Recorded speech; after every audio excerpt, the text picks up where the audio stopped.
Amém. Graças a Deus. E a paz e a graça de nosso Senhor Jesus Cristo permaneçam com todos nós aqui no grupo, e também a todos que estão nos vendo, vão nos ver. Que Deus possa, junto nesta manhã, nos abençoar ricamente. Nós estamos com a palavra do Senhor aberta em Mateus capítulo 6 e queremos refletir um pouco sobre algumas questões ensinadas pelo Senhor Jesus em relação à nossa vida com Deus. Nós vamos ler a oração do Pai Nosso e compreender três questões básicas do ensinamento do Senhor nesse capítulo 6 de Mateus. Primeiro, ele fala sobre a paternidade divina. Depois ele fala da fraternidade humana. E terceiro, o valor da vida enquanto alma imortal ou eterna.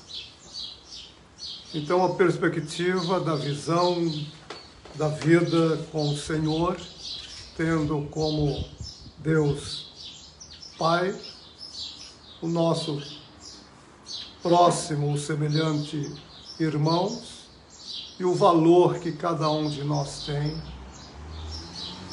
nessa perspectiva da criação. Deus nos fez para vivermos com Ele e estarmos com Ele eternamente.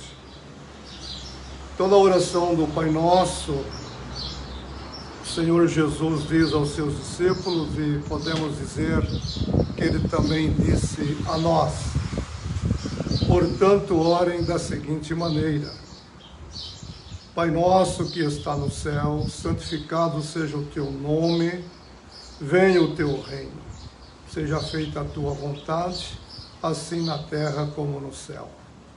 Dá-nos hoje o pão nosso deste dia, e perdoa as nossas dívidas, assim como nós perdoamos os nossos devedores. E não nos deixes cair em tentação, mas livra-nos do mal. Pois teu é o reino, o poder e a glória para sempre. Amém. Essa é a oração que o Senhor Jesus nos ensinou. Ele começa esse capítulo 6 tirando de nós toda e qualquer pretensão de bondade da nossa parte.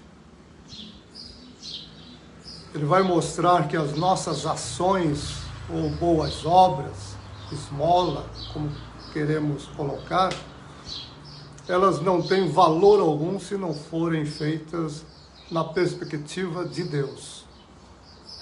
Depois ele fala da oração, que também não tem valor algum se ela for feita da forma como faziam tanto os judeus do seu tempo como os gentios. Depois ele fala do jejum, que também não tem valor algum quando feito fora daquilo que é o seu real propósito. Fala dos cuidados da vida em relação ao presente e que não há nenhuma necessidade de preocupação enquanto o viver aqui. Ele mostra também a capacidade que nós temos de nos conduzir nesta vida de acordo com os propósitos de Deus. Fala da escolha que nós fazemos, dos nossos julgamentos, nossas decisões e nossas escolhas, e mostra no final para nós o que realmente importa, quando diz que nós devemos dar prioridade ao reino de Deus e à sua justiça. E o que pertence a nós e o que é da vida aqui, o Senhor nos dará livremente. E ele termina o capítulo, no verso 34, mostrando para nós como deve ser o nosso comportamento cotidiano, como nós devemos viver diariamente. Então, cada dia tem o seu próprio mal, cada dia tem as suas próprias dificuldades, cada dia tem as suas próprias inconveniências. e nós não devemos nos deixar prender por essas inconveniências, por essas questões menores, e olharmos para frente, entendendo que a vida é um processo que está acontecendo no tempo e no espaço, e que desembocará muito em breve na eternidade, quando não mais teremos essas contingências que são próprias da vida agora. Então, esse é o capítulo 6. Então, o Senhor aqui nos vira no avesso e mostra para nós quem somos realmente. Mostra para nós as nossas mais íntimas intenções, tanto na bondade, tanto nas orações, quanto na forma de consagração. E diz que quando nós fazemos isso, nós nos mostramos pecadores, egoístas, hipócritas, porque não sabemos atender aquele que é, de fato, o propósito da existência. Então, eu queria que a gente pensasse um pouco sobre isso, para que depois possamos ampliar a nossa reflexão através dessas 3 questões básicas que nós vamos ter aqui: paternidade divina, fraternidade humana e a imortalidade da alma, que é o seu valor maior. No primeira questão, o Senhor Jesus trouxe para nós essa compreensão de que Deus é Pai. Sempre que pensarmos em Deus, devemos ter na nossa mente, na nossa compreensão, essa realidade. Deus é o Criador de todas as coisas, o Senhor de todas as coisas, é o soberano Deus no universo todo. Mas antes de ser Senhor, de ser Deus, nessa perspectiva do domínio, do poder, da força, Ele é o nosso Pai. E Ele não é uma figura de Pai, Ele é a expressão real de Pai. Ele é tudo aquilo que Pai significa na sua realidade. Então nós temos um Pai que nos deu existência e que cuida de nós diariamente, o tempo todo. Ele nos criou numa situação de absoluta dependência dele. Deus nos pensou e nos criou assim. Nós somos aquilo que Deus quis que fôssemos. E nós entendemos que se Deus nos fez assim, essa era a melhor opção para Deus. Deus nos pensou numa infinidade de possibilidades. Poderíamos ser diferentes de muitas maneiras, mas Ele nos fez como somos. Se Ele nos fez como somos, é porque é exatamente assim que atendemos o seu propósito e os seus objetivos. Então nós somos aquilo que Deus quis que fôssemos. Então Ele nos planejou, nos conheceu plenamente, mesmo antes de existirmos, e nos deu a existência, tirando-nos de nada, não existíamos, não éramos nada. Nos deu a existência, e por Ele nos dar a existência, Ele se torna nosso Pai, aquele que nos dá vida e nos dá existência e cuida de nós. Então, sempre que pensarmos em Deus,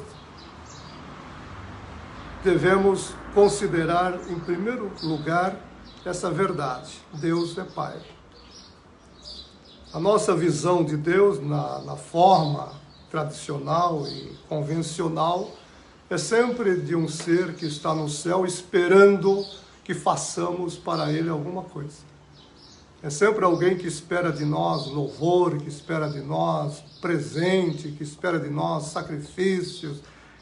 E, na verdade, isso não acontece. Deus é o Pai que está o tempo todo usando expressões humanas, preocupados conosco. É Ele que se preocupa conosco. É Ele que se preocupa em dar a nós. É Ele que sabe que nós precisamos dele. E por isso Ele está sempre aberto, está sempre nos ouvindo e está sempre nos atendendo. Então, em qualquer situação, em qualquer momento, em qualquer lugar, Deus se apresenta diante de nós como Pai, aquele que nós podemos confiar plenamente, porque Ele jamais irá nos decepcionar no sentido do propósito eterno da nossa existência. Então o Senhor Jesus vai deixar isso aqui muito claro, e Ele vai enfatizar essa verdade várias vezes. Ele começa falando, vosso Pai, vosso Pai, vosso Pai, vosso Pai. Vosso Pai sabe, vosso Pai sabe, vosso Pai atende, vosso Pai ouve, vosso Pai está. E assim Ele vai mostrando para que a gente tenha plenamente convicção de que Deus realmente é o nosso Pai. Então se estabelece a partir daí uma relação de filhos. Então, se Deus é o nosso Pai, nós somos os seus filhos. Então nós olhamos para Deus nessa visão de um filho que olha para o Pai. Enquanto eu estiver olhando para Deus como um Senhor, como Deus, como um Criador, eu não vou conseguir perceber essa grandeza da bondade, do amor de Deus por mim. Essa relação ela não acontece no tipo Senhor-servo. Ela não acontece no sentido de patrão-empregado.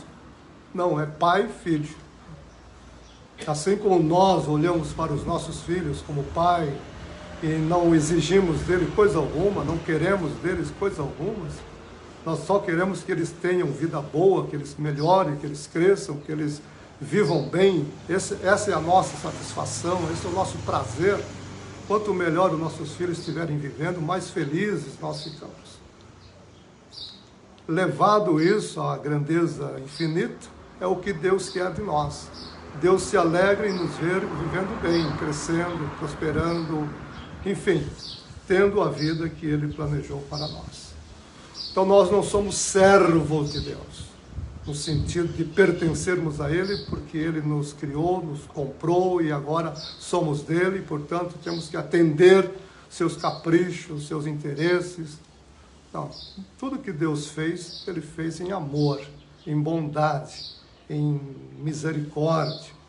E a nossa compreensão disso é que vai fazer com que a nossa vida fique cada vez melhor. Então nunca haverá sobre nós um peso, ou um medo, o medo de Deus. Nunca haverá sobre nós o fardo que pesa. Jesus mesmo disse, meu fardo é leve, meu jugo é suave, meu fardo é leve. Então nós não temos medo de Deus, porque é Pai. O Pai jamais fará mal ao seu filho, pensando no Pai, nessa verdade que é Deus. Então, a vida de cada um de nós deve acontecer aqui no tempo e no espaço, nessa visão. Eu sou filho de Deus, Deus cuida de mim, Deus me ama, Deus está sempre provendo o melhor para a minha vida.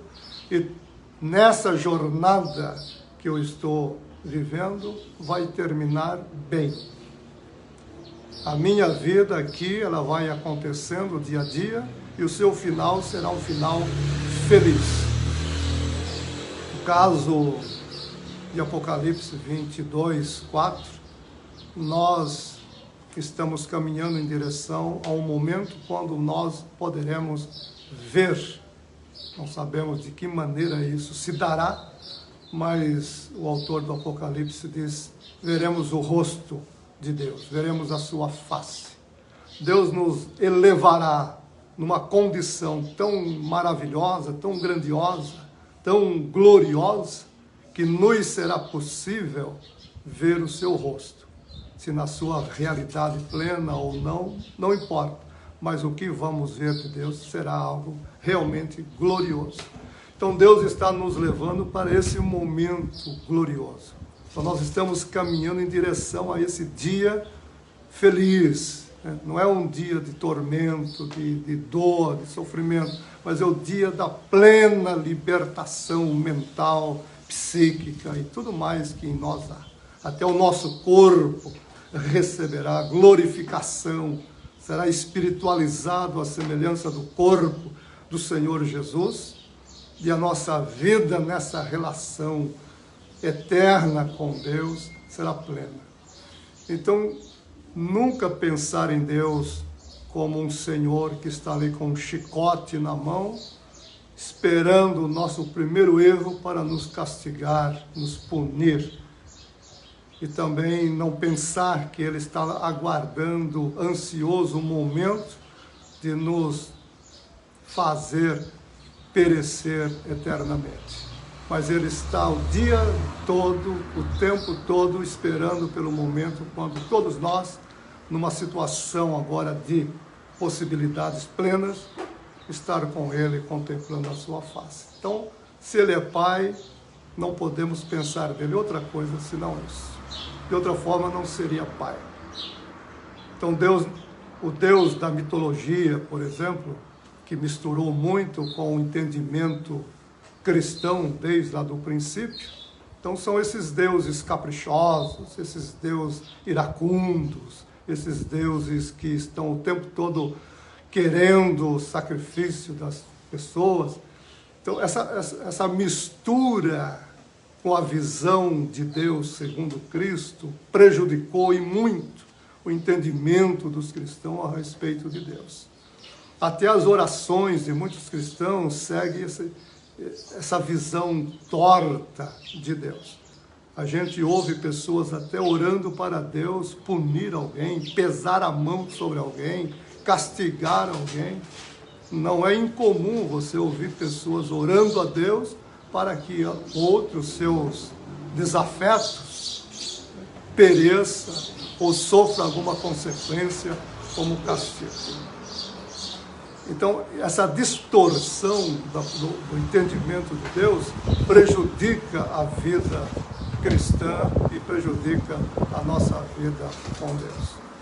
Então, o Senhor Jesus vai repetir nesse capítulo 6, várias vezes: Deus é Pai, Deus te ouve, Deus te entende, Deus te compreende, Deus está com você, Deus supre as suas necessidades. É isso que nós devemos ampliar na nossa percepção de Deus. Tudo que for negativo nisso, nós devemos jogar fora, abandonar, porque não faz parte daquilo que o Senhor nos ensinou. Então, essa é a primeira questão aqui, rapidamente, para que nós ampliemos a nossa percepção de Deus como Pai. Então, Ele é nosso Pai no sentido pleno desse significado. Nós nem sabemos totalmente como isso é grande, mas é mais do que nós pensamos. Então, nós vivemos tranquilo, vivemos em paz, vivemos cheios de esperança, de certeza de que estamos seguindo dia a dia para um momento muito maior e melhor do que o que nós até agora já conseguimos. Deus nos aguarda no final dessa estrada para esse encontro de glória, e como diz Paulo lá em Tessalonicenses, e assim estaremos para sempre. Desligar e cai. Voltou, vamos lá. Voltou. Tem um probleminha técnico e já estamos de volta. Olha, eu dizia que a primeira perspectiva da vida, segundo o Senhor Jesus, é com a paternidade divina. Viver esta vida em função daquilo que Deus é em relação a nós, Pai. E isso nos dá descanso, nos dá segurança, nos dá esperança e nos dá tudo de bom. E agora nós queremos pensar na segunda perspectiva, que é da fraternidade, né, humana. Ora, isso é muito lógico também. Se nós temos Deus por Pai, seria incoerente, seria inconsequente não ter o outro como irmão. Então nós somos irmãos a partir dessa paternidade divina. Então todos nós somos irmãos. Todas as criaturas humanas, pensando aqui no ser humano, São Francisco já estendeu isso para as criaturas todas. Irmão Pardal, que está cantando aqui, né? Irmão Pardal, irmã Árvore. Mas vamos pensar apenas nos seres humanos. Nós somos irmãos porque somos todos filhos de Deus. Então, se a nossa vida acontece aqui, nessa perspectiva da fraternidade, é claro que ela vai cada vez nos dar condições de melhoria na existência. O apóstolo Pedro, preocupado com a sua situação quando começou a seguir o Senhor, ele disse: nós deixamos pai, mãe, família, deixamos tudo para te seguir. E o que é que nós vamos ganhar com isto? Pedro, o apóstolo, preocupado com essa situação. Aí o Senhor Jesus voltou-se para ele e disse: olha, Pedro, e todos vocês, e também para nós aqui, só nesta vida vocês terão 100 vezes mais em irmão, em irmã, em pai, em mãe.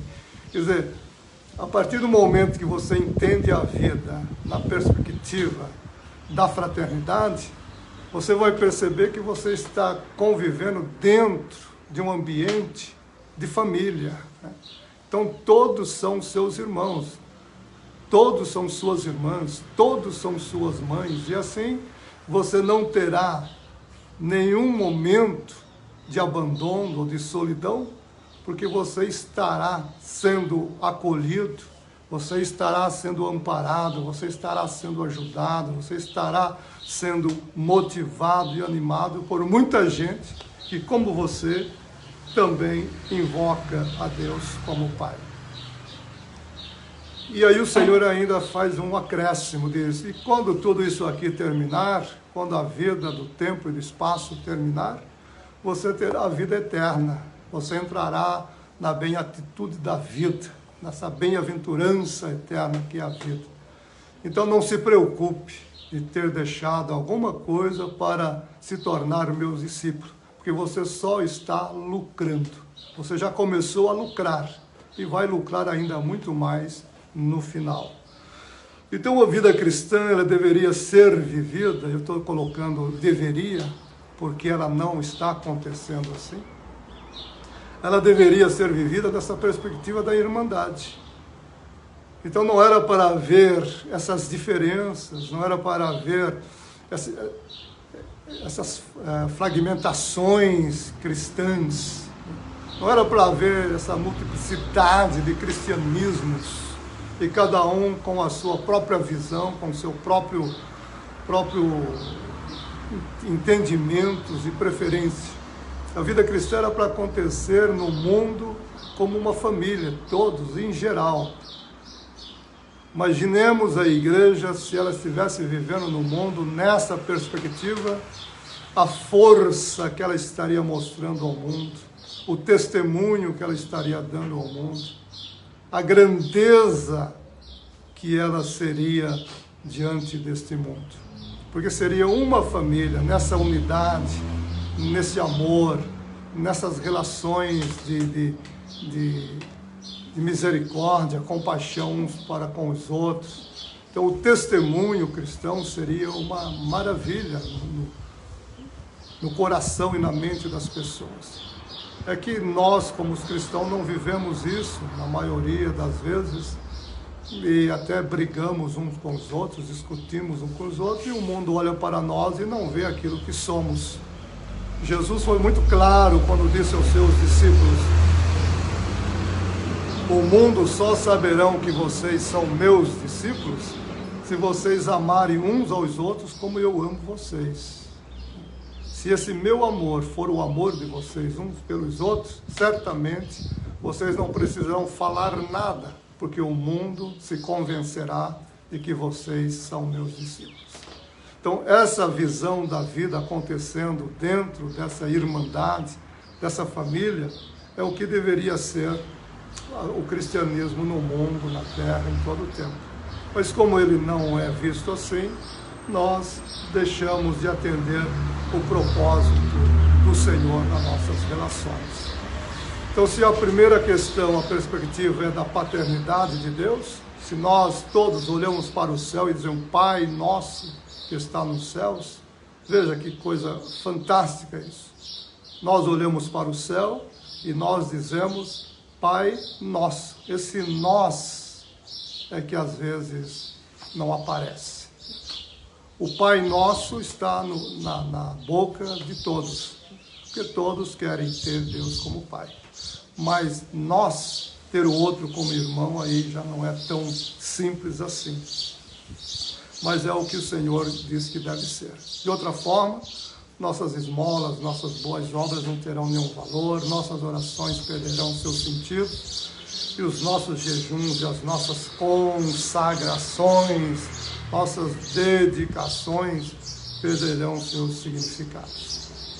E o terceiro aspecto da vida, segundo o Senhor Jesus, é o do valor da nossa existência enquanto alma espiritual que somos, espírito que somos.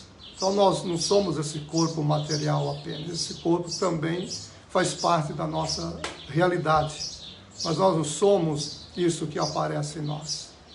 O que em nós de fato deve ser valorizado é o que está dentro de nós. Nos conhecermos como somos nessa realidade de imagem e semelhança de Deus. Então o meu irmão, ele tem a imagem e semelhança de Deus nele. Por mais difícil que seja para mim compreender isso, por mais difícil que seja para mim olhar para uma pessoa má, tida assim, no que se convencionou chamar de mal no mundo, e dizer, ela tem imagem e semelhança de Deus. Tiago foi muito enfático nisso. Ele disse, se você amaldiçoa alguém, você está se esquecendo que esse alguém é imagem e semelhança de Deus.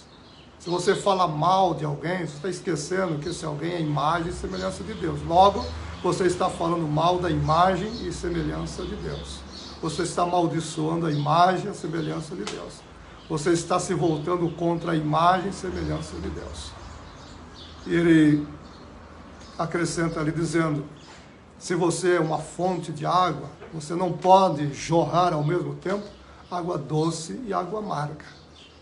Então você é doce ou você é amargo. Você não pode ser as duas coisas ao mesmo tempo. Então o ser humano, ele é aquilo que é. Aquilo que Deus planejou e fez.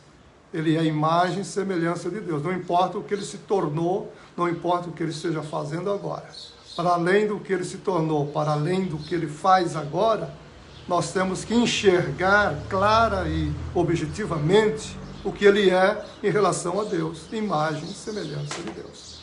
E Paulo também vai dizer isso, numa visão bastante soterológica. Ele vai dizer, você não pode se voltar contra alguém por quem Cristo morreu. Imagina, Cristo morreu por todos. Então, seja qual for a pessoa, esteja ela fazendo o que estiver fazendo, Cristo já morreu por ela. Cristo já intercedeu por ela através do seu sacrifício vicário na cruz. Então, ora, se Cristo morreu por essas pessoas, eu não tenho jamais o direito de falar mal, desejar mal ou pensar mal dessas pessoas. Se Cristo morreu por ela, porque ela é importante, porque ela tem nela algo que para o Senhor Jesus é importante, é de valor. E é isso que nós temos que valorizar. Aquilo que em nós é eterno. E o que é eterno em nós é a imagem e semelhança de Deus. Então essa imagem e semelhança de Deus, embora hoje ela não apareça, ou elas não apareçam em nós como deveriam, mas um dia vão aparecer. Um dia ninguém terá dúvidas de que o ser humano é imagem e semelhança de Deus. Assim como Adão no jardim refletia, livre, aberta e claramente a imagem de Deus, o texto hebraico ali dá a entender que era possível confundir.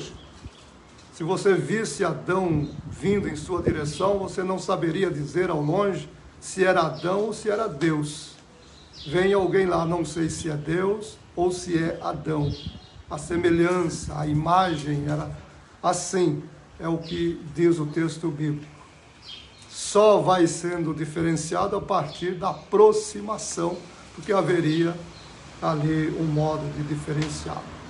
É mais ou menos no caso do rei que substituiu aquele rei mau de Judá, Acabe. O seu sucessor, me fugiu o nome dele agora. Então, quando ele andava, todos sabiam que era ele, porque ele tinha um jeito peculiar de andar, característico de andar. Então, quando ele apontava em qualquer direção, era fácil dizer, lá vem Jeú, era o Jeú. Lá vem Jeú, não tinha como não ser ele. No caso de Adão e Deus no jardim, não dava para fazer essa separação porque não tinha como fazer. Era tão semelhante, tão parecido.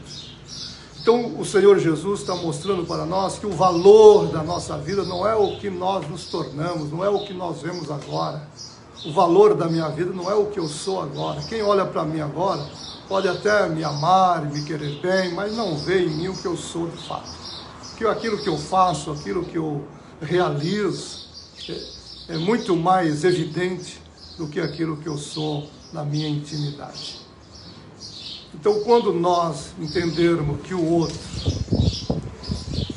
qualquer outro, não é só o outro da nossa família, da nossa intimidade, das nossas preferências, mas o outro ser humano, ele é a imagem e semelhança de Deus e, portanto, ele tem um valor eterno e é por ele que Jesus Cristo morreu na cruz. Então nós vamos olhar para os seres humanos com um olhar de amor, um olhar de graça, um olhar de esperança. E nós assim viveremos uma vida muito mais condizente, coerente, consequente com aquilo que é a nossa compreensão hoje da vida cristã. Então a vida cristã, ela não pode se mostrar cristã se ela não for vivida nessas três perspectivas. Primeiro, da paternidade de Deus. Segundo, da fraternidade humana. E terceiro, do valor da alma, imagem e semelhança de Deus, que é imortal. Então, meus irmãos, minhas irmãs, meus queridos que nos ouvem e nos veem, é assim que o Senhor nos ensina a viver neste mundo. Se nós entendermos isto, certamente nós iremos crescer e melhorar cada vez mais. Se nós não compreendermos isso, nós vamos formar grupos, vamos ajuntar conosco pessoas das nossas preferências, vamos excluir aquelas que para nós não são tão interessantes, vamos nos ocupar apenas com os valores imediatos, vamos nos esquecer dos valores eternos e não atenderemos o propósito do Senhor. Então que Deus nos ajude. Paulo orou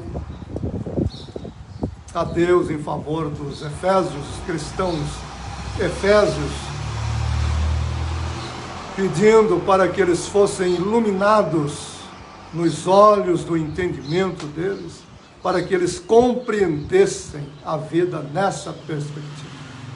E nós estamos orando uns pelos outros, ainda também assim, para que compreendamos a vida nessa perspectiva, e tudo vai se tornando cada vez mais coerente com os ensinos do Senhor e com aquilo que nós nos tornamos como cristãos. Que Deus te abençoe e nos guarde, em nome do Senhor Jesus.